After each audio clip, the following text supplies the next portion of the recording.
Everyone, आज हम बात करेंगे कण्व वंश के बारे में, जो मौर्य और शुंग वंश के बाद भारत के इतिहास में महत्वपूर्ण स्थान रखता है।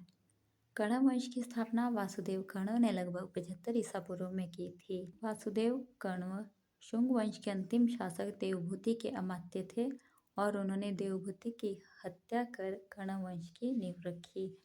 इसलिए पुराणों में कण्व वंश को शुंग भृत्य की संज्ञा भी प्रदान की गई है।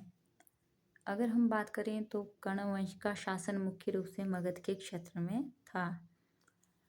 अगर हम इनके धर्म की बात करें तो कण्व वंश के शासकों ने शुंग वंश के शासकों की तरह ही ब्राह्मण धर्म को अपनाया था और इन्होंने जो वैदिक परंपरा है उसको आगे बढ़ाया।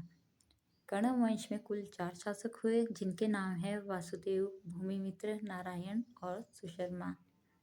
वासुदेव कण्व इस वंश के संस्थापक तथा एक प्रमुख शासक थे।